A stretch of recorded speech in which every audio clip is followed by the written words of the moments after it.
বিসমিল্লাহির রহমানির রহিম। আজকে সকালে আমরা ঢাকা থেকে বুড়িমারি এসে পৌঁছেছি। বুড়িমারি এক্সপ্রেসে স্লিপার কোচে। তা এখন নর্মালি আমাদের যত প্রসেসিং ছিল আমাদের এখানকার যে কাউন্টার আছে ওরাই করে দিছে। আমরা এখন বর্ডার দিকে যাচ্ছি, দেখি বর্ডার পার হয়ে তারপরে আবার নতুন করে আপনাদের সামনে আসবো।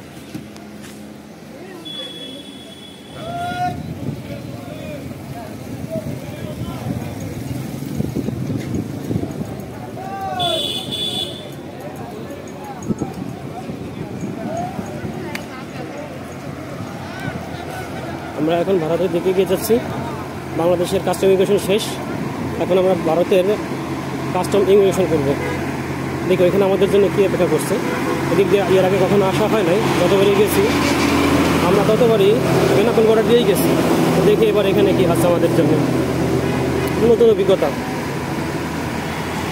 আমরা বাংলাদেশ সাইড পার হয়ে এখন ইন্ডিয়ান সাইডে ঢুকে পড়েছি। এখান থেকে গাড়ি ঠিক করব, তারপরে আমরা গ্যাংটকের দিকে রওনা দেব।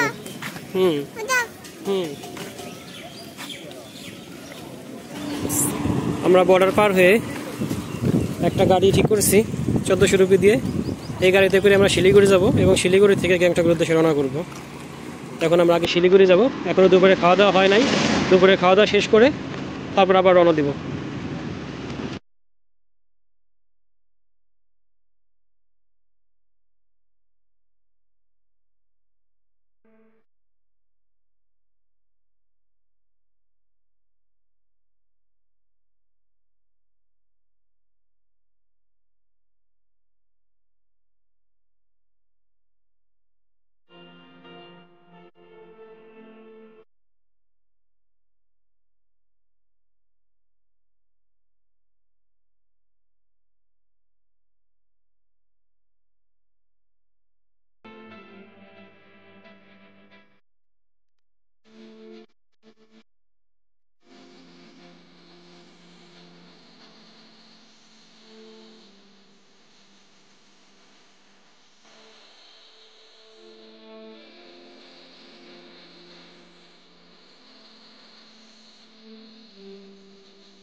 আমরা শিলিগুড়ি থেকে গ্যাংটকের উদ্দেশ্যে রওনা দিয়েছি, কিন্তু এত তাড়াহুড়া করে আমরা গাড়িতে উঠে গাড়ি চেঞ্জ করছি, যার জন্য আর কিছু দেখাতে পারিনি। এখন পথে একটা রেস্টুরেন্টে দুপুরে খাওয়ার জন্য আমরা এখানে যারা পার্কিং করছে, এই আমাদের গাড়ি, আমাদের ড্রাইভার, এই হোটেলটায় খাবো। এখন মাঝপথে আমরা দাঁড়াইছি মূলত শিলিগুড়ি শহর এবং ফরেস্টটা পার হয়ে। এখান থেকেই শুরু, পাহাড়ি রাস্তার শুরু এখান থেকে। এখন আমরা খাই, হোটেলের ভিতরে যাই, দেখি খাওয়ার পরে আবার আমাদের যাত্রা শুরু করব। আমাদের খাবার চলে আসছে। আমরা 2টা বিরিয়ানি নিয়েছি আর একটা চিকেন থালি নিচ্ছি। খাবারে বোঝা যাবে টেস্টটা কেমন হবে।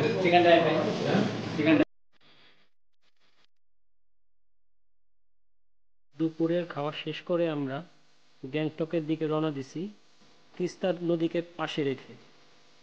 আমাদের গাড়ি আস্তে আস্তে পাহাড়ের উপর দিকে উঠতেছে, আর যত বেশি উপরের দিকে উঠতেছে তত বেশি সুন্দর সুন্দর দৃশ্য দেখতে পাচ্ছে চোখের সামনে। আঁকা বাঁকা পাহাড়ি রাস্তা ধরে আমাদের গাড়ি এগিয়ে যাচ্ছে, আর আমরা সুন্দর সুন্দর দৃশ্য দেখতেছি।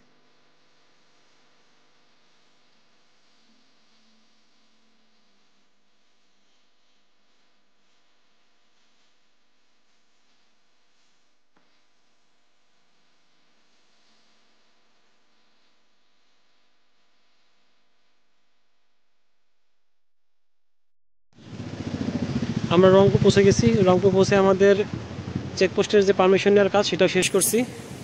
এখন আমরা আবার সিকিমের দিকে, গ্যাংটকের দিকে রওনা করব। এটা তো সিকিম পুলিশ, মানে সিকিম শুরু হলো এখান থেকে, তাই তো? একদমই ফাঁকা, এখানে তেমন কোনো লোক নাই। আর 5 মিনিটও লাগে না আমাদের কাজ শেষ করতে। 5 মিনিটের মধ্যে আমাদের কাজ শেষ হয়ে গেছে।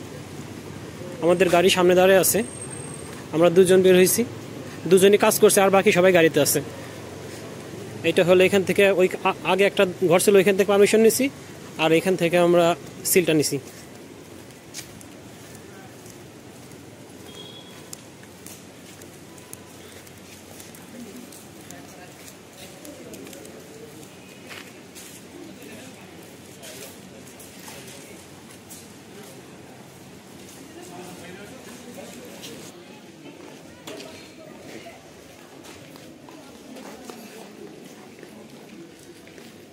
গ্যাংটকে আমরা উঠেছি হোটেল মিরোতে।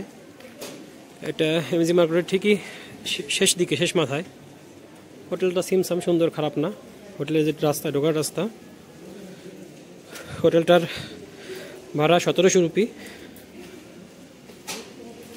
রুমটা বেশ বড় সড়ো, সব মিলিয়ে খারাপ না, সার্ভিসও ভালো। দেখি রিসিপশনের দিকে যাই।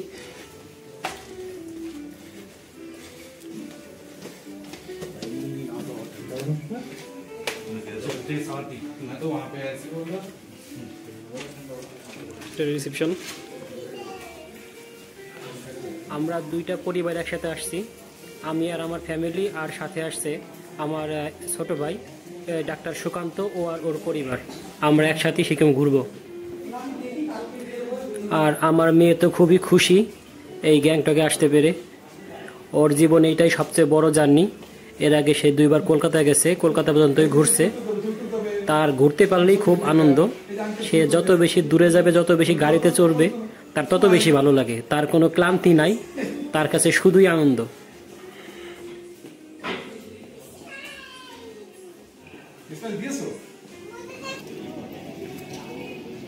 আমরা গ্যাংটক সিটিতে পৌঁছে গেছি। আমাদের হোটেলে চেক ইন করে এখন একটু বের হয়েছি। এই হলো এমজি মার্গ রোড। এই হলো গ্যাংটকের মূল আকর্ষণীয় স্পট, অন্যতম শহরের মধ্যে। সবাই যেখানে আসে সে এমজি মার্গ রোড। আজকের পর্ব এখানেই শেষ। আগামী পর্বে আপনাদের দেখাবো রাতের গ্যাংটক এবং দিনের গ্যাংটক, দুইটার দুই ধরনের সৌন্দর্য। আর আমার ভিডিওটি যদি আপনাদের ভালো লেগে থাকে তাহলে লাইক, কমেন্ট, শেয়ার দিতে ভুলবেন না। আর আমার পেজটিকে অবশ্যই ফলো করবেন। আর আমার ইউটিউব চ্যানেল যারা দেখতেছেন তারা অবশ্যই আমার ইউটিউব চ্যানেলটিকে সাবস্ক্রাইব করবেন।